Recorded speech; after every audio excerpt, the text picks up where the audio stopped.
When I was a child, the school which I attended was peculiar yet wonderfully interesting. Whether it was the fact that it was surrounded in places by overgrown bushes and opposite a strangely crooked wood which ignited my imagination, or perhaps the funny, eccentric, and sometimes fearsome teachers and kids which populated it, I do not know.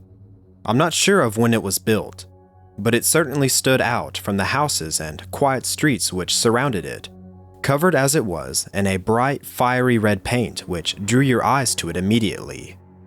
There I went from the age of 5 up until I was 11 or 12, and like most children, I have both fond and cruel memories of it.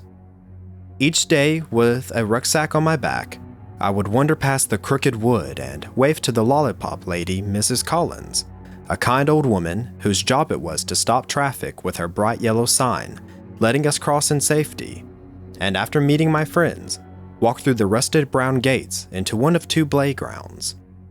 It was rumored that in the past, the 2 grounds existed to separate boys from girls, both an understandable and utterly outdated concept. By the time I had went to the school, the first playground had been assigned for those aged 5 to 8, the second for those aged 8 and up. In the older kids' playground, there lay a small red brick building which stood on its own, disconnected from the main school complex. It had long since fallen into disuse, and, in fact, had been sealed from prying eyes, its doors and windows walled up with stone and mortar, making it impossible to see what was inside. Its purpose seemed a bit of a mystery, as most of the teachers seemed to skirt around the topic entirely.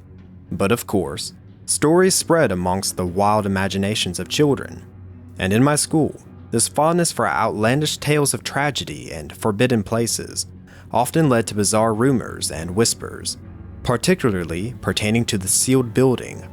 Obscurity is a fertile ground for the fantastical ruminations of youth. When me and my friends were in the younger playground, we would sometimes sneak down a narrow passageway, which would lead to the other and peek around the corner. There we would see the older kids playing football or just hanging around. It is amusing how younger children look to their older peers, thinking that they seem to be having so much more fun than us. But before we would be chased away by the janitor or a passing teacher, my eyes would always lead to that sealed building. There was something lonely about it, isolated, and while it was surrounded by the yells and vibrancy of a schoolyard, its appearance suggested a grave silence to me. Some of the older kids liked to scare themselves and us, and told us dramatically that it had been used as a science department, and that there had been a hideous accident there, one which had produced strange and gruesome things, which had to be kept from the world. Even as a child of 8, I knew made-up nonsense when I heard it. Then, there was the account that it had been a previous and rather brutal head teacher's office decades earlier, and that he had died there in a fire. His ghost obviously still haunted the place, and it was better that the vengeful old sod be contained there, fuming at his desk as children enjoyed themselves and played nearby. Again, utter garbage. There was, however, one account of why the place had been abandoned, which seemed more plausible to me. The building was in fact a toilet. Yes, a normal toilet. No frills, no secret laboratories, no dead spirits of an overbearing head teacher. It had simply been sealed up when new facilities were installed in the school to stop the children from climbing inside and getting up to mischief.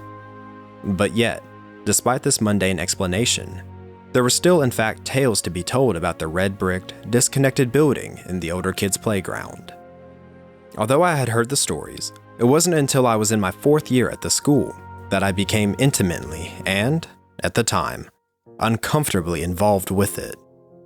The older kids' playground was flanked on 3 sides by a rectangular section of the school itself, with the 4th side separated from neighboring houses by a moldy and dark red wall.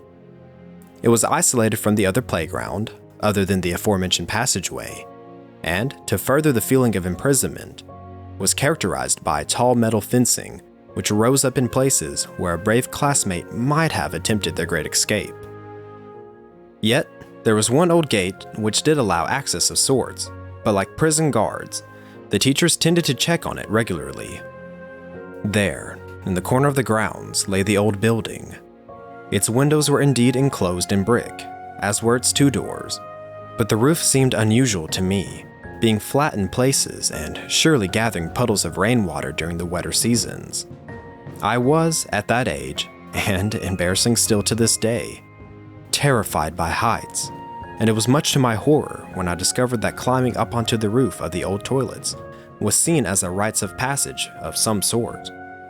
Don't misunderstand me. We weren't forced to go up there, but children can be cruel, and when someone new to that playground showed weakness or fear, this would often result in them being picked on. Over the coming weeks, I watched as each of my friends climbed up onto the roof when the opportunity presented itself, dangling their legs over the sides nonchalantly once up there, one by one claiming their right to be in the older playground, while I succumbed to ever-increasing taunts about my fear and cowardice. Don't disbelieve me when I say I did try. Several times a ball would be kicked accidentally onto the roof, and my classmates would turn to me to retrieve it. I even made it up the side of an old drain pipe on a few occasions, far enough to reach my hand up and over to touch the roof's surface. Yet, each time, I would fail. Fear would grip me, and with each admission of defeat, the name-calling and embarrassment intensified. I can trace back a curious and probably detrimental aspect of my personality to that time. You see, failure in front of strangers to this day does not bother me, but friends, family, even acquaintances, the very idea makes me break out in a cold sweat. Later in life, I followed the stereotypical path of chasing fame as a teenager, and I would have no problem playing in bands in front of those I did not know, but put a familiar face in the audience, and my nerves would take hold. The stakes of failure would be raised that much higher, in my mind at least. For this reason, I chose an odd time to truly face my fear. One day after school, I waited outside the gates, watching as the other children slowly siphoned out of the 2 playgrounds, kicking their feet through the autumn leaves. Parents escorted the youngest of my fellow students, while those of an older age walked with their classmates, some eagerly, others not so, making their way down the hill, passing the woods, to their homes in the surrounding area. As the school became ever emptier, and the teachers themselves began to leave, I walked down the street, entering the gardens at the back of the building. I always found the rear of my school to be an interesting place. It consisted of shrubs, bushes, and an old ash football pitch. Our teachers never seemed to use the area for anything, and we were actively encouraged to keep clear of it. Again, there were stories amongst the students that a child had been abducted while playing there years previously. Whether that was true or not, I do not know. Once I was as certain as I could be that everyone was gone, I sneaked through the bushes up a small incline to the rear of the playground. There, embedded in the wall, was the narrow brown gate which the teachers kept a watchful eye on, but as far as I knew was never used. I assumed that it had served a legitimate purpose years previously, but for me and my friends, it was the place where we would climb over to run around the school grounds at the weekend when no one was there. It was an exceptional place to play one-man hunt with so many nooks and crannies to hide in. As cautious as I was, I wanted to truly attempt to get up onto the roof of the old toilets. In my 8-year-old head, I had visions of sneaking up there in the morning and surprising my friends, or running up there to heroically retrieve a girl's ball. In childhood, we think that those around us really care about our actions, but in truth, they are of little consequence to anyone other than ourselves. Yes, I had been bullied a little for not being as strong or as fearless as those around me, and that sense of public failure, of insecurity, while a potent sensation at a young age, while in hindsight completely exaggerated, was enough to give me the courage to at least attempt the climb. I had considered asking one of my friends to join me, as I was nervous that a teacher might still be there, that I would get into trouble, and so needed a lookout, but this would only have given me someone to fail in front of. I decided to attempt it on my own. After waiting for what seemed an age, I slowly climbed over the gate, which rattled unnervingly under my movements, echoing out around the playground. Then, after hesitantly observing the hundreds of windows which dotted the school for movement, and happy enough with the absence of light emanating from them, I stepped silently to the sealed building. Even though I knew as little as an audience of one could affect my confidence, I partly wished that I had not been alone, as the building and its deserted surroundings left me feeling uneasy. I knew, however, that if I just got up there once, that I would have conquered my fear and would be able to climb up onto the roof with ease in future, hopefully putting any name-calling to rest. I stood staring at the drain pipe, which would be my avenue to success, clinging as it did through rusted fittings to the side of the building. My mind back then was often clouded with the worst possibilities, focusing on the most negative outcome, and as I began to climb slowly, I imagined that the drain pipe would wrench away from the wall, throwing me against the concrete ground at any moment. The truth is that it did not move, no matter how much I believed that it did. Without a witness, I was now as far as I had ever reached, able to stick my hand up above me and touch the edge of the roof. My heart raced with excitement as I began to believe that I really could do it, that success was in sight. I then made the mistake of looking down to check my progress. The experience of height is something difficult to convey to someone who has no problem with it. While in reality, I was probably no more than 7 or 8 feet off the ground. I perceived this as a monumental distance. I felt my stomach churn, my heart beat erratically, and the world below began to spin and distort. Worse still, a loss of nerve permeated my body, leaving me feeling weak, and I could feel my grip begin to loosen. It is strange how the mind works, for just as I was ready to admit defeat once more and retreat, the insults and jeers of my classmates rang throughout my awareness, as if they were present down there, taunting me. With what was for me a huge effort, I found myself continuing to climb upwards, my hands reaching out to the damp roof, and then before I knew it, there I was. Letting out a laugh of excitement, a sensation of relief washed over me. I could not wait for the next day, to be up there on the roof, proving those who had been cruel to me wrong. Peeking over the edge, I still felt trepidation at the height, but nowhere near as much as I had done before, my triumph quelling my anxiety. Still, I was not too keen to remain there for long, so I decided to investigate my surroundings briefly, then climb back down to the safety of the playground and head home ecstatic. The roof was painted in a similar fiery red color to the main school building, but it had long since peeled and cracked, suggesting that it had been a long time since someone had been up there to give it a new coat. Standing up cautiously, I felt my legs waver slightly as my stomach churned again at the thought of how high up I was.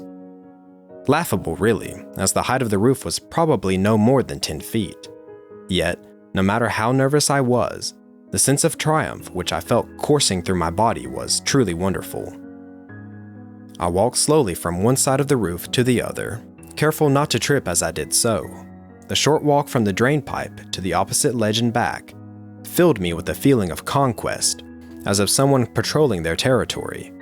For those brief moments, that roof, that building, was mine. Just as I turned to finally make my way back to ground, I noticed that in the middle of the roof, there was a hole.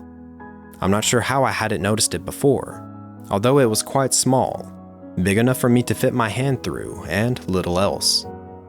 Curious, I took a few careful steps and then knelt for a closer look.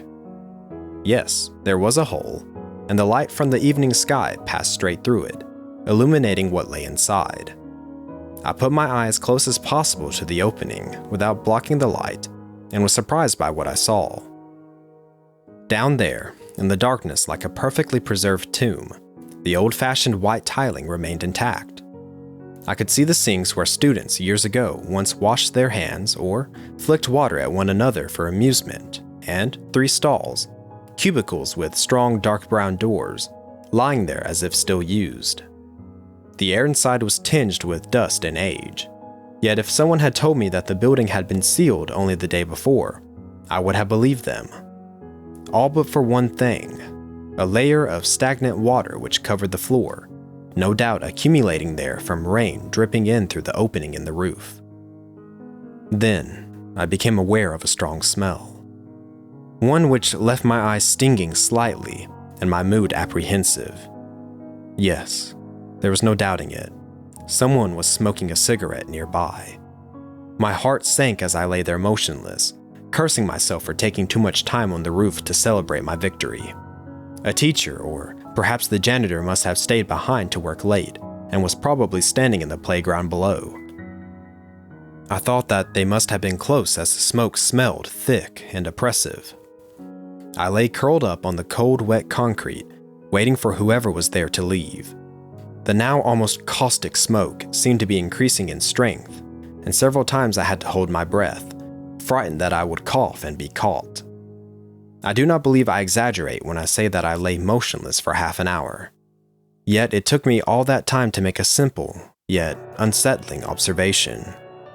While I could smell the smoke, indeed, feeling as if I was inhaling just as much as the unseen smoker themselves, I couldn't see it. I would have expected to have seen the smoke rise up and over the rooftop, but not even the slightest wisp was evident. The autumn sky was now dimming, and I grew frustrated as the cold, damp stone below me sent chills throughout my body. Wishing that I had never went up there in the first place, I felt hunger approaching and knew that by now my parents would be worried about me. I persuaded myself that I could at least dip my head over the edge of the roof and quickly take a look to see who was there. Maybe if they were on the other side of the yard, I could climb down unseen. I slid across the roof as quietly as I could and slowly peered downward, sure to not make any sudden movements to attract attention. There was no one there. The playground was empty, and the darkened windows of the main school building seemed as vacant as they had been before. Yet, the smell and taste of cigarette smoke still filled my lungs and stung my eyes. Then, I witnessed something which rooted me to the spot. A single curling strand of smoke slid upward through the hole in the roof. Someone was down there. Someone was inside that room beneath me. This seemed impossible. As far as I was aware, there was no way inside.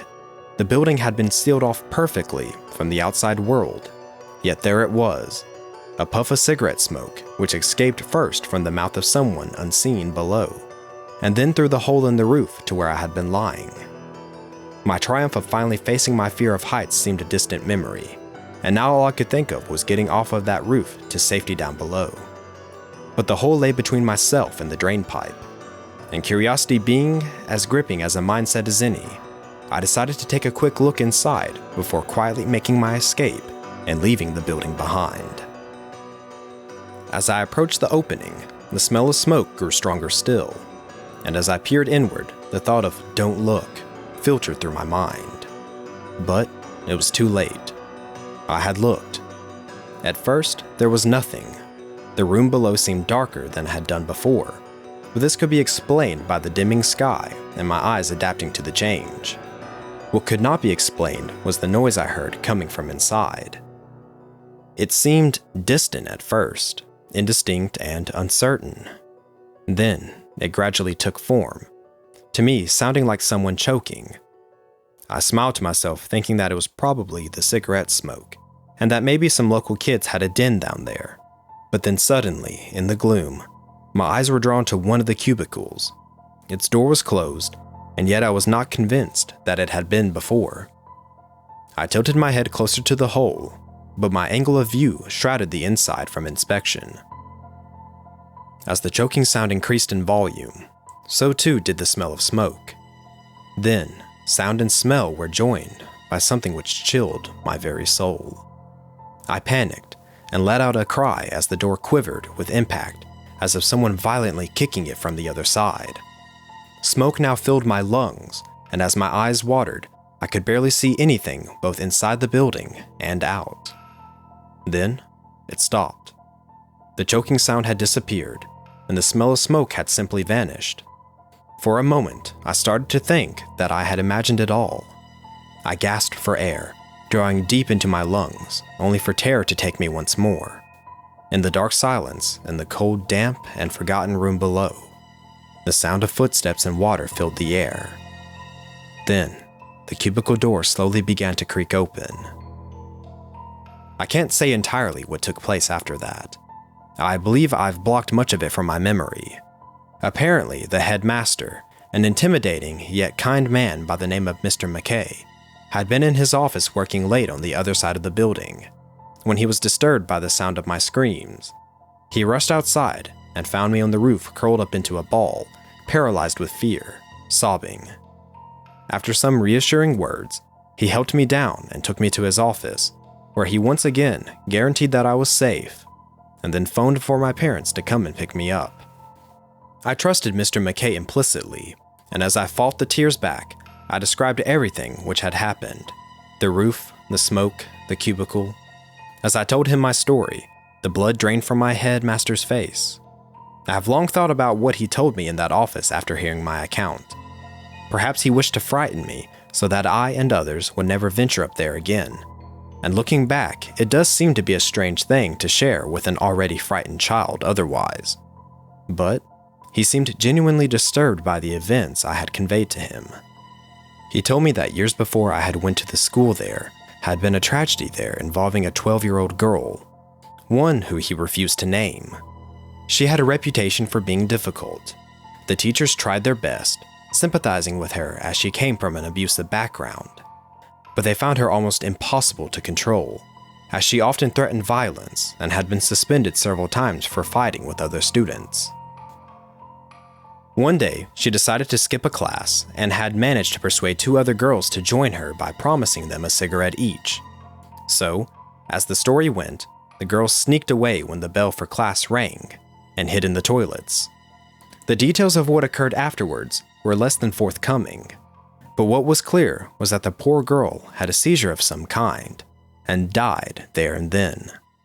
The other girls claimed that they had already left before this happened, but there were rumors and accusations of which most only whispered, but many believed. It was suggested that the girl had been with her friends when the seizure took place, and, out of fear of getting caught smoking and skipping class, they lifted their friend into the stall, closed the door over, and then left her there. Whether they believed that she would perhaps recover or not was the subject of much speculation. The scratches and bashes on the inside of the cubicle suggested most definitely that she had continued to convulse while there, perhaps even in an uncoordinated attempt to escape and call out for help. And the aftermath of the building was closed off, and the school and community attempted as best they could to put the tragedy behind them. Perhaps Mr. McKay made the whole thing up just to terrify me, taking what I had thought I'd experienced and using it to concoct a story designed to scare me away from ever going back to that place. Unfortunately, a few unwelcome things transpired after that. I did indeed avoid the roof of that sealed building at all costs. My fear of heights was nothing compared to the dread which that building then held for me. My schoolmates, of course, did not believe my version of things, accusing me of lying about the entire story just to avoid being made fun of. As far as they were concerned, I never got up there. Lastly, I did have a reoccurring dream throughout my childhood, one which I would wake from in a cold sweat, curled up in my bed, screaming. I knew that in it I would be lying on that roof, peering down through the hole into that abandoned place. But the memory always seems vague somehow. All that is left is an impression of a cubicle door creaking open and something staring up at me from within.